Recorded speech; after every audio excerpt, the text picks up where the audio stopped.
A palavra do Senhor, Romanos 9, de 1 a 6, diz assim: digo a verdade em Cristo, não minto. Minha consciência o confirma no Espírito Santo.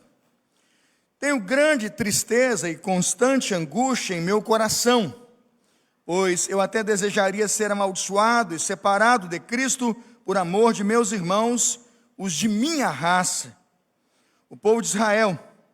Deles é a adoção de filhos, deles é a glória divina, as alianças e a concessão da lei, a adoração no templo e as promessas. Deles são os patriarcas, e a partir deles se traça a linhagem humana de Cristo, que é Deus acima de tudo, bendito para sempre. Amém. Não pensemos que a palavra de Deus falhou, pois nem todos os descendentes de Israel são Israel. Vamos orar? Senhor, vem nos abençoar. Já sentimos a porção da Tua palavra poderosa que veio sobre a manhã, mas precisamos, ó Deus, concluir o nosso entendimento e voltar deste domingo entendendo bem o que significa esse soberano propósito do Senhor. Como governas, como se relaciona com sua igreja e o plano, Senhor, que o Senhor tem para cada um de nós, para cada cristão, não só os que estão aqui no templo, mas todos aqueles que nos ouvem e ainda ouvirão esta palavra. Dá-nos a compreensão do soberano propósito do Senhor através dessa palavra. Oramos em nome de Jesus. Amém. Podem sentar-se. O projeto do apóstolo Paulo é chegar na Espanha. Ele tem que chegar na Espanha. É a vontade que está no coração dele. Ele vê a Espanha como um campo a ser evangelizado. Escrevendo à igreja de Roma, ele pede apoio, literalmente apoio financeiro. Ele vai chegar a dizer, Romanos 10, como ouvirão se não há quem pregue, como pregarão se não forem o quê, irmãos? Enviados. E ele, quase que numa carta de socorro e pedindo, sabe, pastor Felipe, adotantes e irmãos que o ajudem, ele escreve à igreja. Mas ele ouve dizer que a igreja tem lá um desdém, um senãozinho com a mensagem dele. Porque ele está pregando o evangelho, pedindo apoio para ir pelos povos, mas ele está falando, o evangelho que você está levando para os gentios, o evangelho que você está levando para os países, olha, para o povo primogênito não funcionou não. E é fato, os judeus não estão ouvindo o evangelho. Os judeus não estão respondendo com essa força ao evangelho. Na verdade, sabe, Davi, os judeus estão tentando com a lei, com suas obras, chegar a estar com Deus. E com esse desdém, de alguma forma, esse senão, a mensagem do evangelho que ele prega, colocando que o grande primogênito não é o abençoado, mas então o irmão mais novo e as outras nações são que estão frutificando, Paulo começa a fazer essa alegoria sobre o primogenitura, irmão mais novo, sobre o maior servir ao menor, e aqui então já gastamos esse sermão pela manhã. Mas a grande resposta do apóstolo Paulo é, eu queria contar a vocês uma história de que nós não temos capacidade de interpretar todo o plano de Deus porque está em andamento. E quero dizer a vocês que o plano de Deus tem uma grande certeza. Ele vai se cumprir. É isso que Paulo está dizendo. O que o Senhor planejou para a sua igreja, para Israel, para o seu povo, para os gentios, ele vai se cumprir. E ele começa a dizer mais ou menos assim, se vocês vão fazer parte disso ou não, eu não sei. Entende, Edson? Mas uma coisa eu sei, o plano do Senhor será executado. E aí vem o grande sermão de Paulo para fortalecer a igreja e contar à igreja a história de que o soberano Deus está cumprindo o seu propósito com desígnio, com autoridade e com poder. Onde vemos isso? Número um. Vemos isso quando acreditamos e entendemos, Paulo vai dizer, que nossa segurança está baseada na imutabilidade do propósito de Deus. Paulo vai dizer isso em Romanos 8, 28. Vamos ler todos juntos? Lá no telão já está projetado. Vamos todos juntos? Sabemos que Deus age em todas as coisas para o bem daqueles que o amam, dos que foram chamados de acordo com o seu propósito. Paulo tem a ousadia no poder do Espírito Santo de escrever aquela igreja e dizer que Deus, imutável como é, vai ter a capacidade de cumprir o seu propósito, porque Deus não muda de ideia, Marcelo, Deus não muda de opinião, Deus não faz um negócio, deu errado, diz, agora eu vou fazer o plano B. Deus não vai usar plano B, Ele faz plano A, plano A, plano A, e o que Ele escreveu, diz Paulo, Ele vai consumar. Dando a informação aqui claramente para dizer que sabemos que Deus age em todas as coisas. O que Ele está dizendo aqui? Ele não fala do meu e do seu sofrimento, só não. Eu até entendo que Ele fala também. O que Ele está dizendo é, tem um problema localizado aí no judaísmo, sim. Tem uma rejeição temporal e casual dos judeus ao evangelho, sim. O próprio João, na sua carta, no seu texto de evangelho, de João capítulo 1, vai dizer assim, veio para os que eram seus e os seus não o receberam. Não havia como negar. Mas Paulo está dizendo que, apesar de eu achar que isso que está acontecendo parece demonstrar um fracasso do evangelho, Paulo, irmãos, poderosamente consegue dizer que isto não fugiu, é isso que Paulo está dizendo, Rafael, isto não escapou 1 milímetro da soberania de Deus, que Deus está usando e conduzindo também os judeus, também os gentios, para o grande propósito que Ele tem. Isso vai ficar muito claro no capítulo 11, daqui a pouquinho eu vou explicar muito melhor, com detalhes, como Deus usou os judeus e gentios e coordenou, veja, mesmo essa apostasia, esse afastamento dos judeus, esse serviço dos judeus à lei, para o despertamento dos gentios. Então veja, irmãos, a nossa segurança deve e sempre ser firmada e baseada na imutabilidade de Deus, porque Deus, por sua imutabilidade, vai cumprir o seu propósito. O segundo ensino que quero passar para nós buscarmos a aplicação do capítulo 9, está também no capítulo 8, é que é o propósito de Deus que garante a perseverança e a glorificação do seu povo. Paulo não vai escrever isso aqui à toa não, e ele vai logo para o versículo 29, se você está com a Bíblia aberta, Romanos 8, veja, 28 já lemos, vamos ao 29, vamos seguir um pouquinho aqui. O que Paulo está dizendo é um conjunto de ideias muito claras, e muito simples, e muito poderosas, do que é a mensagem do soberano Deus, de que quando Deus tem propósito e por imutabilidade vai cumprir, o que Ele está dizendo é, você só vai perseverar, você só vai vencer, e só vai chegar à glória, sabe, Vanderlei, porque Deus decidiu, Ele mesmo, cumprir a palavra dEle. Ele não pode mentir, Ele não pode negar-se a si mesmo, e a promessa que da boca dEle saiu, Ele fará cumprir totalmente. E onde Ele diz isso? Veja o verso 29, todos vão ler comigo, para nosso aprendizado e pedagogia da noite. Vamos todos juntos? Pois, aqueles que de antemão conheceu, também os predestinou para serem conformes à imagem de seu Filho, a fim de que ele seja o primogênito. É essa a resposta que Paulo dá. Entendeu, Paulo? Não tem escapatória. Deus vai conduzir o destino, e vai criar o destino, e vai criar a história, e conduzir a história de tal maneira, é isso que o evangelho aqui, que Paulo está dizendo na sua carta a Roma, e que é o plano do evangelho de Deus, que o Senhor desenhou uma promessa, disse uma promessa, dirigiu ao seu povo, veja, e Ele vai levá-la até o final, Ele vai tornar a sua geração parecida com Jesus, uma imitadora de Jesus, olhando para a cruz e tornando-se semelhante a Ele. Quem disse isso? O próprio Deus, e Ele fez isso antes mesmo que eu soubesse disso. A terceira questão que vejo afirma que, na verdade, tudo que Deus está fazendo está sob controle, vai se cumprir, está no verso 30, veja a terceira tese. O propósito de Deus é, ao mesmo tempo, o objetivo. Ainda que nossos líderes de administração secular e da famosa ideia de propósito, objetivo e meta vão discordar de mim, eu não estou nem aí com isso. Eu vou defender a tese espiritual aqui, e ela é diferente do mercado e do comércio, de que, na verdade, aqui o propósito de Deus é, ao mesmo tempo, o objetivo. E eu explico. Veja Romanos 8,30, quando ele vai anunciar, no 29, que tudo vai concorrer para o bem daqueles que estão debaixo do seu propósito, que ele está conduzindo. Perceba que ele vai desenhar, através disso, o objetivo do que ele está fazendo. Não só o propósito, não é? O que é Deus, a identidade dele, mas o objetivo, onde isso vai dar, onde isso vai culminar. O que na verdade estamos dizendo como objetivo é onde isso vai terminar e vai chegar ao fim. Veja o verso 30, todos leiam comigo. E aos que predestinou, todos juntos, chamou, e aos que chamou, justificou, e aos que justificou, Você consegue voltar no verso 29 e ver que agora chegando ao verso 30, tudo faz sentido?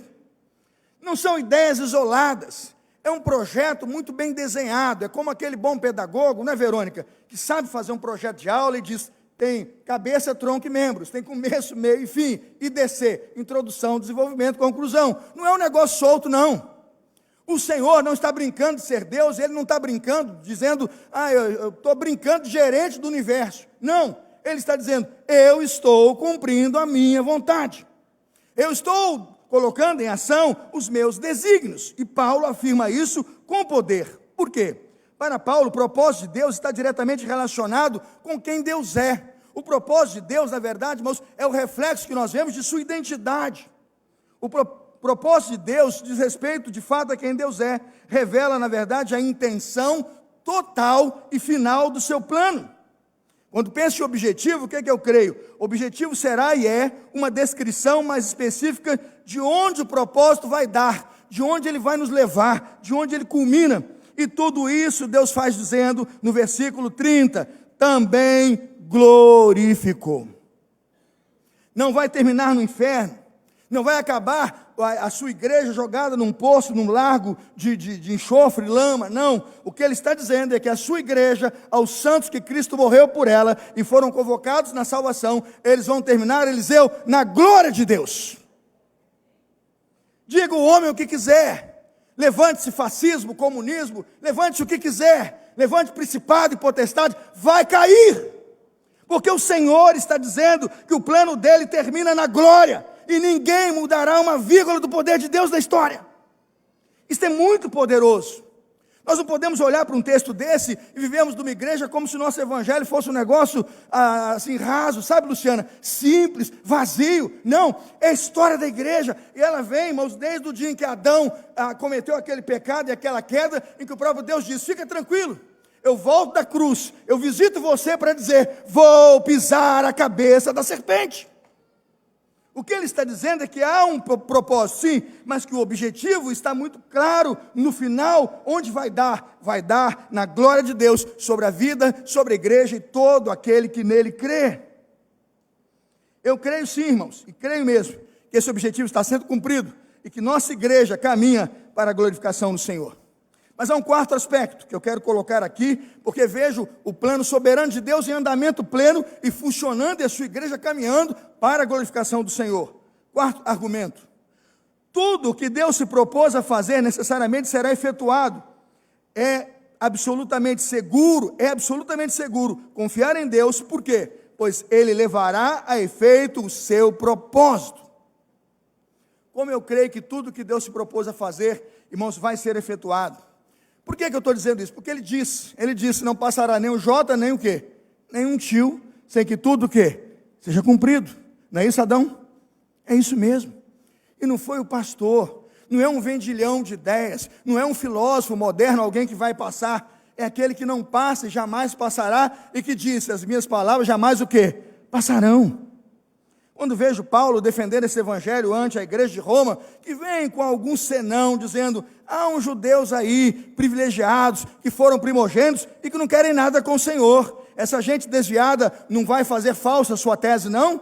Essa gente afastada, que negou o evangelho, não vai denunciar que esse evangelho então não é tão poderoso para salvar? Será isso então o quê? E Paulo começa a defender, não, meu filho, não brigue com Deus, o Senhor que começou o propósito vai terminá-lo. E ele diz, por quê? Está em vermelho, vamos ler todos juntos, Romanos 8:31, por que eu creio que ele vai terminar? Vamos ler juntos. Que diremos, pois, diante dessas coisas?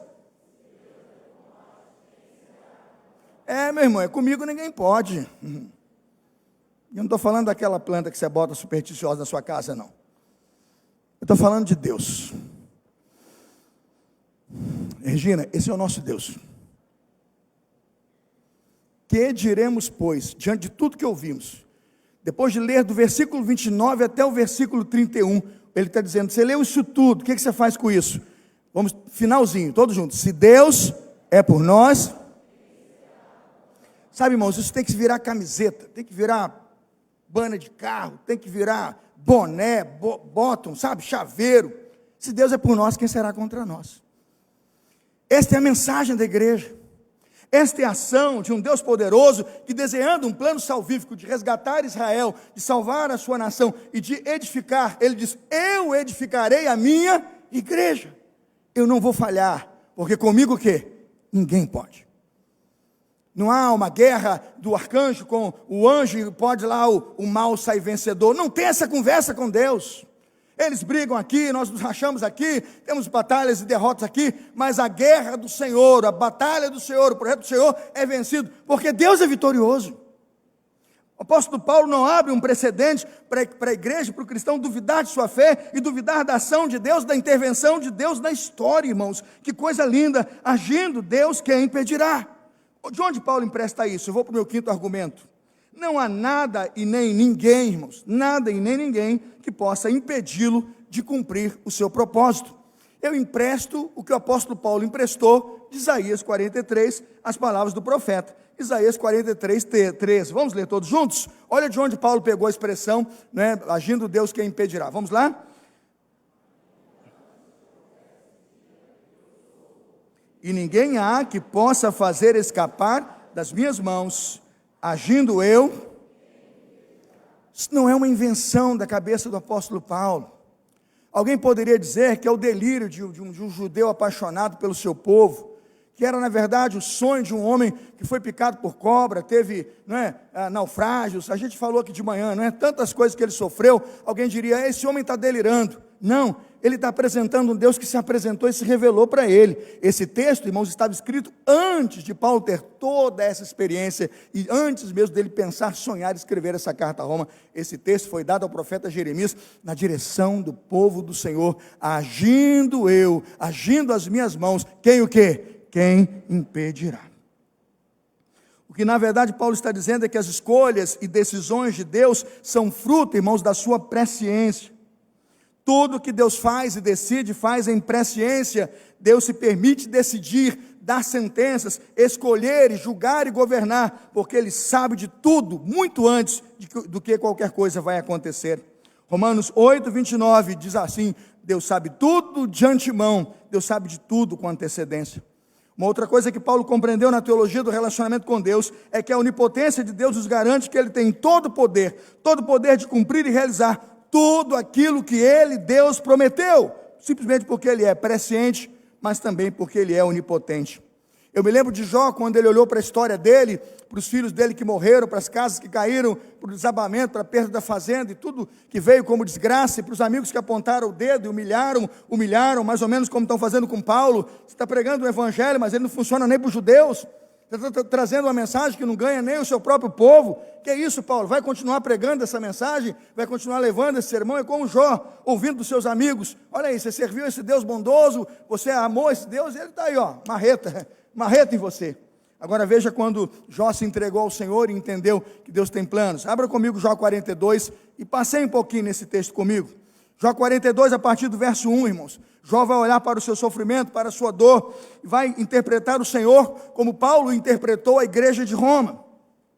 Jó 42, 1, ele vai dizer: então Jó respondeu ao Senhor, vamos avançar: sei que podes fazer todas as coisas, e nenhum, está lá, irmãos, nenhum dos teus planos pode ser o quê? Frustrado. Quando, na verdade, Jó consegue ver esse plano de Deus não podendo ser impedido, esse soberano Deus agindo em seu propósito, e nenhum dos propósitos de Deus podendo ser alterado, Jó começa a perceber o quanto, versículo 3, ele falou do que não entendia. Veja o versículo 3 do capítulo 42, Jó vai dizer: eu falei do que não entendia, eu falei do que não compreendia. Aí veja lá o versículo 4, escuta-me, pois, diz ele, eu falarei e te perguntarei, tu ensina-me. Ele vai no versículo 5 e diz: com ouvir os meus ouvidos eu ouvi, mas agora os meus olhos te veem. Que coisa boa, irmãos, quando o apóstolo Paulo replica, na minha percepção, a mesma teologia que Jó tem agora com Deus. É olhando para Deus em soberania e poder, sabendo que Ele tem todo o poder de cumprir tudo aquilo que Ele planejou. Eu pregarei a vocês que o Deus que prometeu cumprirá a sua promessa até o final. Se Deus disse, sabe, que vai buscar o seu filho, Ele vai buscar o seu filho. Se Deus disse que os filhos que você tem são dele, Ele vai buscá-los, ainda que temporariamente haja, como diz aqui, uma certa vantagem da igreja de Roma, nos dar um senão e dizer, mas neste momento não está funcionando. O que Paulo está dizendo é que o fim não chegou, que a história não culminou e que Deus estará chamando e cumprindo todos os seus desígnios e todos os seus propósitos para a vida daqueles que são seus. É com esta compreensão que o apóstolo Paulo então nos ensina a confiar na soberania de Deus, a depender dela, a existir e viver debaixo desta graça do Senhor. Diante disso, Paulo repete com pendor de vitória, Romanos 8, 39, 31, se Deus é por nós, quem será contra nós? Agora eu queria que você fosse Romanos 8, 32, eu vou colocar alguns versículos. Eu queria que você fosse na sua Bíblia, não na tela, se você me permitisse, porque olhando a sua Bíblia você vai perceber agora o texto de uma maneira diferente. Eu já vou indo ao final do sermão. Quando Paulo diz em Romanos 8, 31, ele diz assim: que diremos, pois, diante destas coisas? O que ele está dizendo? Que resposta você tem para me dar diante do que você ouviu? O que diremos, pois, diante dessas coisas? Deus tem propósito, tem um plano, Ele chamou, Ele elegeu, justificou, vai levá-los à glória, e ninguém pode impedi-lo. Depois de ouvir tudo isso, Adriano, o que você vai fazer? Ele está perguntando, que resposta você vai dar? Que resposta? Veja o verso 32. Aquele que não poupou o seu próprio filho, mas o entregou por todos nós, como não nos dará juntamente com ele de graça o quê? Todas essas coisas. O que ele está dizendo? Deus é poderoso para cumprir o que planejou, porque Deus não poupou nem o seu filho, e não poupará nenhum esforço, nenhuma ação do seu poder e de sua soberania, para levar a sua igreja à glorificação. Deus não vai economizar no poder de sua glória. O que o apóstolo Paulo está dizendo, veja o verso 33, acompanhe.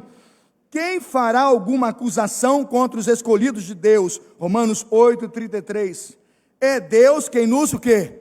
Justifica. O que ele está dizendo? Uma acusação não pode nos condenar ou separar do amor de Deus. Ah, mas o diabo aponta aquele adultério, aquele pecado, aquela mentira, aquele homicídio. O diabo aponta aquele tempo em que eu fui um drogado, viciado. O diabo aponta aquela moça que eu engravidei. O diabo aponta aquilo que eu fiz. O diabo aponta aquele roubo que cometi. O acusador vai acusar.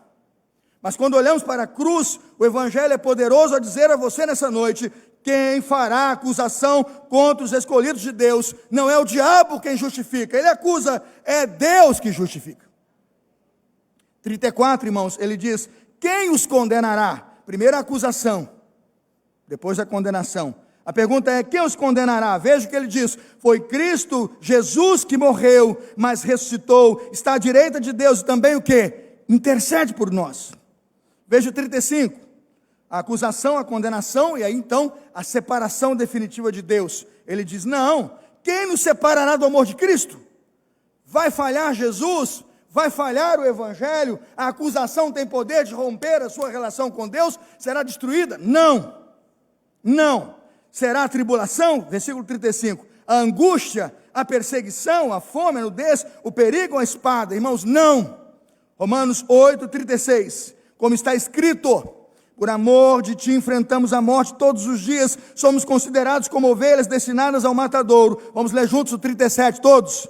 Mas em todas estas coisas, somos mais do que vencedores, por meio daquele que nos amou. Irmãos, não dá para ficar, tímido, envergonhado, com um poder desse nas mãos. Com um evangelho tão grande como esse, que nos é pregado, nos é doado pelo sangue de Jesus. Somos mais, irmãos. Nós somos a geração que vai receber o propósito de Deus e vai ver cumprido o plano do Senhor. Sim, do início ao fim, Ele tem poder para cumprir. O apóstolo Paulo coloca no verso 38 o seu nível de convencimento.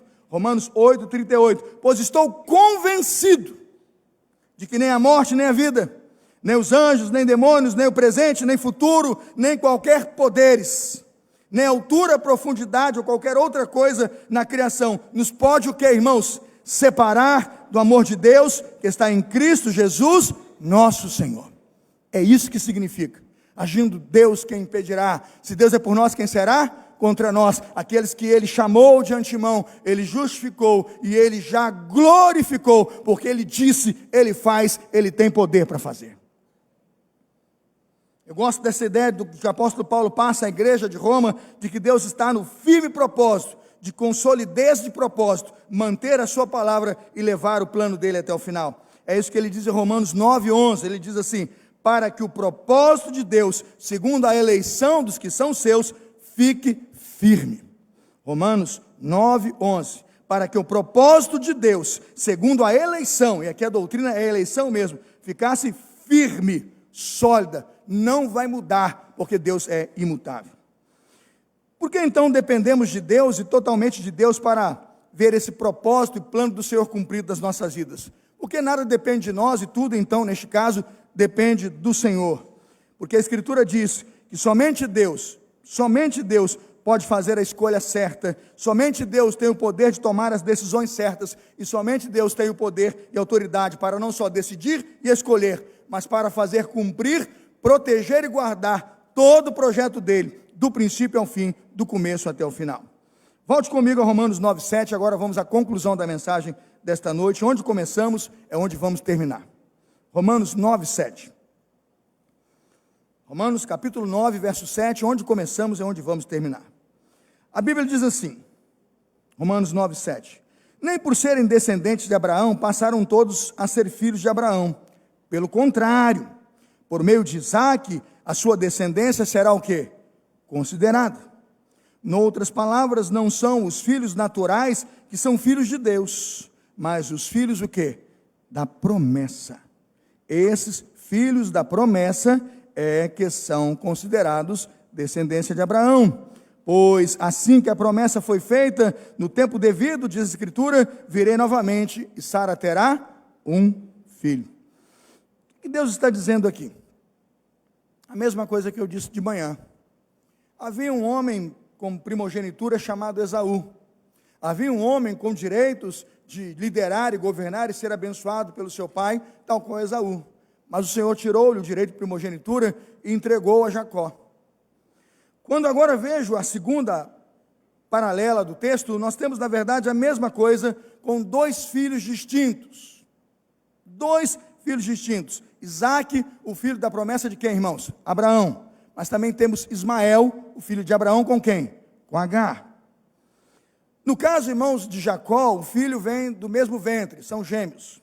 No caso de Abraão, são duas mulheres distintas, dois filhos de mulheres distintas. O que é que Deus está querendo nos dizer aqui? A promessa de Deus ao conceber filhos para a eternidade, é uma promessa eterna. Deus concebe filhos, irmãos, através do milagre, não das vias naturais. Deus vai conceber seus filhos pelos eventos sobrenaturais e não pelos caminhos naturais da história. A promessa de Deus foi anunciada a Sara dizendo que ela receberia um filho, mas ele disse isso antes do menino nascer. A criança nasceu porque Deus havia prometido. E somente porque Deus prometeu, Isaque nasceu como um filho da promessa de Deus. Ou seja, Isaque é o escolhido de Deus. Por que isso aconteceu? Gálatas capítulo 4, versos 22 e 23. Me acompanhe porque a tese agora é profunda e definitiva para a conclusão. Gálatas 4, 22. Pois está escrito que de Abraão teve dois filhos, um da escrava, outro da livre. Gálatas 4, 22. No versículo 23, o apóstolo Paulo diz, Gálatas 4, o filho da escrava nasceu de modo que? Natural. Mas o filho da livre nasceu mediante o quê? A promessa. Por quê? Sara não podia ter filhos. Abraão podia, tanto que teve filhos com Agar. Sara era o que, irmãos? Estéril. Esse é o princípio da salvação. Esse é o princípio do poder de Deus. Não é o que você pode fazer, é aquilo que Deus vai fazer por você. O que esse texto está dizendo, irmãos, é que nenhum esforço meu, nenhuma tentativa minha e nenhum veículo natural me leva a Deus. Só o sobrenatural de Deus. Se Deus não agir, se Deus não disser, o Filho de Deus não nasce. Ele tem que prometer, ele tem que chamar, ele tem que trazer existência, ele tem que gerar, porque o Filho de Deus nasce do sobrenatural de Deus. Isso ele diz para Nicodemos: aquele que não nascer da água e do Espírito não pode o quê? Não pode ver o reino de Deus. Coisa linda, irmãos, interpretarmos esta aliança e entendemos naquele momento que temos aqui duas promessas muito claras e que nos fazem perceber hoje porque nós somos filhos de Deus. Gálatas 4, 28. Gálatas 4:28, Paulo diz: vocês, irmãos meus, são filhos da promessa como Isaque, filho do milagre de Deus. Naquele momento eu faço uma grande diferença, irmãos, do que Abraão tem com Agar, do que Abraão tem com Sara. Abraão tem com Agar aquilo que é a letra e o valor da lei. Abraão tem com Sara aquilo que é o que ele pode fazer, né? Abraão tem com Agar aquilo que ele pode fazer. Ele tem poder, ele pode fazer, ele na verdade tem condições de conceber com aquela mulher, ele se deita e com ela faz um filho.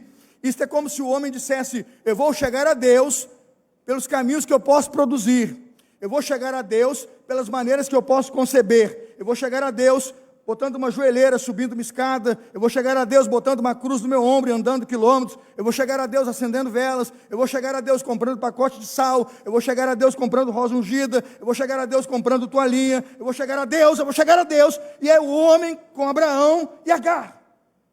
É aquilo que ele pode, é aquilo que ele pensa que ele pode, é aquilo que ele entende, vai lhe dar a salvação, mas a Bíblia diz que isso é inútil, irmãos, porque os filhos de Deus são gerados o quê?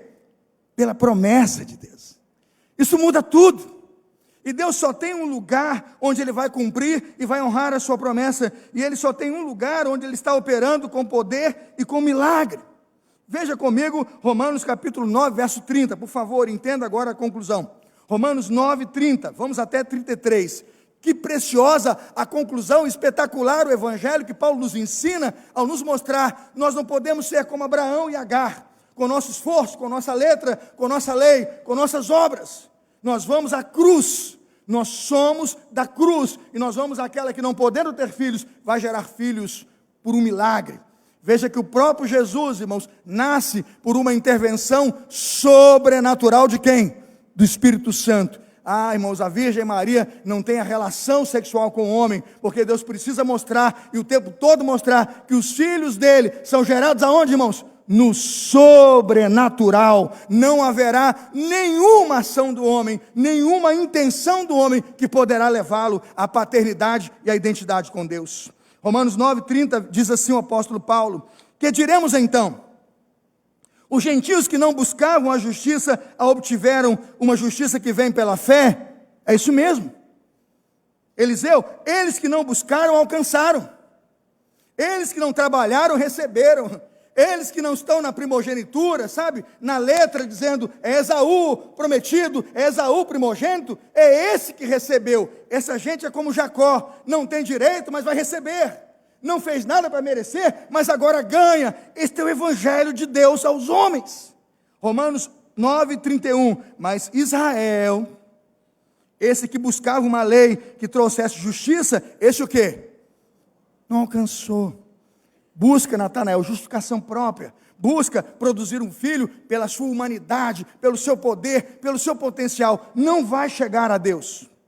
33, como está escrito, eis que põe, versículo 32, Romanos 9:32, por que não chegaram? Romanos 9:32, por que não chegaram? Porque não a buscavam pela fé, mas como se fosse pelas obras. Eles tropeçaram o que, irmãos? Pastor, você está dizendo que Jesus é pedra de tropeço? Eu não. Palavra de Deus. 33. Como está escrito: eis que ponho em Sião uma pedra de tropeço, uma rocha que faz cair, e aquele que nela confia, jamais será o quê? Sabe por quê? Porque é inacreditável acreditar que um homem pode salvar todo mundo, e que o que ele fez é capaz de me levar à vida eterna. Mas é isso que Deus está dizendo, que só Jesus Cristo, Deus feito homem, pode levar você à vida eterna. Porque em nenhum outro há salvação, porque também debaixo do céu, nenhum outro nome é dado entre os homens pelo qual devamos ser salvos. Por isso Jesus é pedra de tropeço, porque os que querem seguir a lei, vão cumprir a lei como ritual para se salvar, não vão se salvar, porque a lei não os salva, a lei evidencia a salvação, ela mostra, irmãos, a beleza e a santidade de Deus, mas ela não salva, quem salva é Jesus. E enquanto os judeus vão para aquele muro, orar e chorar e dizer que ali eles fazem, enquanto amarrarem suas mãos e disserem que é isto que eles fazem, e enquanto no sábado não apertarem o botão do elevador, e não fizerem isso, não fizerem aquilo, dizendo para eles, acreditando para eles que serão salvos, eles não chegam, é o que Paulo está dizendo, e eles não chegam porque é uma pedra que os faz tropeçar, porque eles querem esforço, eles querem dormir com Agar Agar não vai gerar um filho para Deus. Porque não é Agar a prometida, não é Agar a escolhida. Deus vai gerar o filho na estéril, Deus vai gerar um filho na virgem, Deus vai gerar um filho dele, porque Deus está cumprindo um plano que não é seu, é dele, é para a glória dele, porque dele, por ele, para ele são todas as coisas. Que poder, que mensagem. Aí você pergunta, e o desespero de Paulo? E a igreja de Roma agora ouvindo aquilo tudo? Meu Deus, os romanos estão salvos, os gentios estão salvos, mas os judeus estão perdidos. Os judeus vão para o inferno. Essa gente toda não vai ter, Deus não vai usar de misericórdia, não há uma solução, não há um caminho. Agora deu nó, porque uma geração se salva e a outra é o quê? Condenada, jogada à perdição, porque é uma pedra de tropeço. Olha o que Paulo diz, Romanos 10, por favor, abra aí, Romanos 10, 1. Irmãos, o desejo do meu coração e a minha oração a Deus pelos israelitas, Paulo diz, Romanos 10, 1, é que eles sejam o quê? Paulo está orando. E está dizendo para a igreja de Roma que não desista de pregar o evangelho e que entenda que há um furo momentâneo, que é uma fraqueza momentânea naquela nação, mas que ele crê que eles serão salvos. E olha como Paulo explana a salvação. Romanos 11, 1, fique comigo, vamos fechar o sermão, Romanos 11, 1. Romanos 11, 1. Pergunto, pois, acaso Deus rejeitou o seu povo? E aí, gente, o que a gente vai responder? Qual é a resposta, igreja? Deus rejeitou Israel. Está cumprindo a lei, vai jogar todo mundo lá na perdição. Está lá tentando salvar, dormindo com Agar, vai jogar no fogo do inferno. A Bíblia diz, presta atenção, acaso Deus rejeitou o seu povo? De maneira nenhuma. Eu mesmo sou israelita, descendente de Abraão, da tribo de Benjamim. Deus não rejeitou o seu povo, o qual de antemão conheceu e colocou no seu plano e disse, é meu primogênito. Ou vocês não sabem como Elias chamou Deus contra Israel, conforme diz a Escritura. Romanos 11, 1 e 2 afirmam que Deus não rejeitou o seu povo. E a sua pergunta é, como eles serão restaurados? O Evangelho anuncia, a palavra denuncia como serão restaurados. Romanos 11, 23. Estão comigo, irmãos? Romanos 11, 23. Está na tela lá. Veja lá na tela. E quanto a eles, se não continuarem na incredulidade, serão o quê? Enxertados. Pois Deus é capaz de fazer o quê? Aí você diz, pastor, por que então esse perrengue todo? Por que ficaram afastados esse tempo todo? E no futuro serão resgatados. Romanos 10, 11. Esse não tá, acho que não vai dar na tela. Romanos 11, 11. 11, 11. Por favor, desculpe. Romanos 11, 11.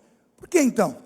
Os gentios estão sendo salvos, os judeus estavam lá denunciando a falta de poder no Evangelho. Romanos 11, 11. Digo-vos, pois, porventura tropeçaram para que caíssem? Olha lá, ó. Tropeçaram para ficar caídos? De maneira o quê? Nenhuma. Ao contrário, por causa da transgressão, vamos avançar, deles veio o quê? Salvação aos gentios, para provocar ciúmes em Israel. Deus é maravilhoso. Deus usou o maior para servir ao menor. Foi o flagelo de Israel, a incapacidade de Israel se salvar, seu esforço inútil de tentar produzir salvação, que fez com que os gentios abrissem seus olhos e dissessem, só Deus é o caminho para a salvação. Deus estava pregando para os gentios, usando, quer queira ou quer não, a incredulidade de Israel, as dúvidas de Israel quanto a Jesus e o seu sacrifício, para despertar nos gentios salvação. Deus usa quem Ele quer, como Ele quer, para pregar da maneira que Ele quer, e para convidar a sua presença, o povo que é dele. E veja que Deus disse que Ele vai buscar o seu povo, mesmo após este momento frágil da queda. Ele afirma claramente que eles serão enxertados se romperem com sua incredulidade. Quando e onde? Romanos 11, 26. Abra lá, Romanos 11, 26. Como esse povo será salvo e nós também seremos? Romanos 11, 26. E assim, irmãos, isso é profecia já mesmo, do Senhor para nós. E assim, todo Israel será o que, irmãos? Você crê nessa palavra? Você crê que Jesus é poderoso para usar até aquele que estava duvidando do poder dele e tentando se salvar dormindo com Agar? É Abraão na sua fraqueza. Deus está buscando ele de volta. Ele diz assim: assim todo Israel será salvo, como está escrito. Olha só, irmãos, virá de Sião o Redentor, desviará de Jacó a sua impiedade, e esta é a minha aliança com eles, quando eu remover definitivamente o quê? Os seus pecados. Aí você diz assim: pastor, mas como é que esse povo vai ser salvo e nós também? Esse projeto é difícil de entender. Esse é um plano maior do que eu compreendo. É simples, irmãos. Fique de pé. Fique de pé. Abra sua Bíblia comigo. Romanos 10.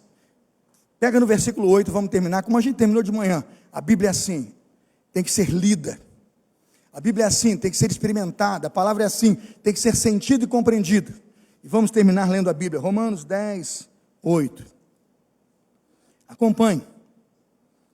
Mas o que ela diz? A palavra está perto de você, querido. Está em sua boca e aonde? E no seu coração. Esta é a palavra que eu estou proclamando. Paulo está dizendo que o que Deus está falando é poderoso. Que o evangelho que ele começou ao chamar, ele vai fazer com que ele justifique e leve até a glória. Mas muito mais do que isso, ele está dizendo, está acessível para todo aquele que crê. Veja o versículo 9, Romanos 10, 9. Se você confessar com a sua boca que Jesus é Senhor e crer em seu coração que Deus o ressuscitou dentre os mortos, será? Aí versículo 10, todos juntos. Pois com o coração se crê para a justiça e com a boca se confessa para a salvação. Romanos 10, 13, vamos terminar no 13. Todos juntos, 10, 13. Vai colocar na tela, filho? Romanos 10, 13. Eu vou terminar com esse versículo. Todos juntos? Por quê?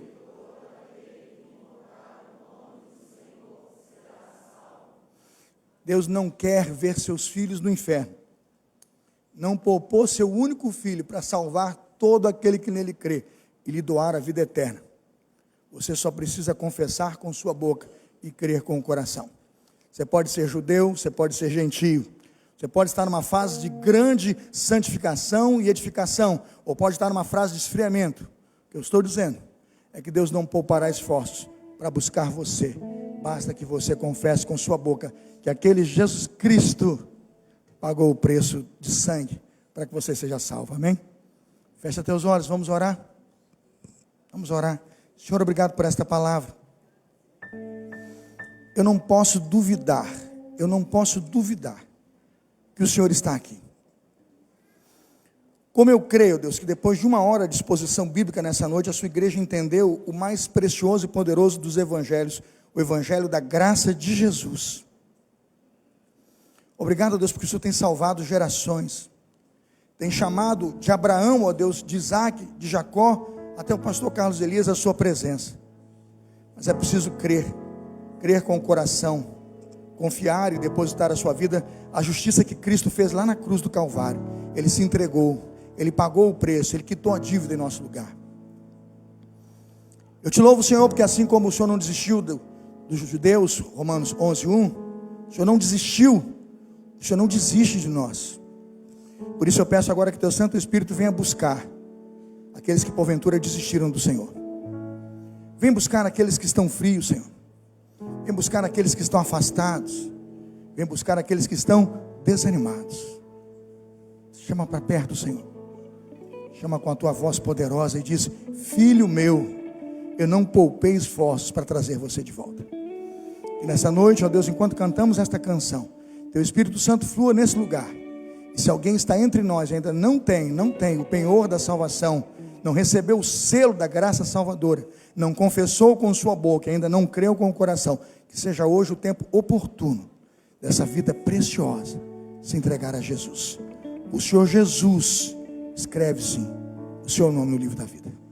Oramos não porque merecemos, mas oramos no nome que tem todo poder, toda autoridade, o nome de Jesus. Amém.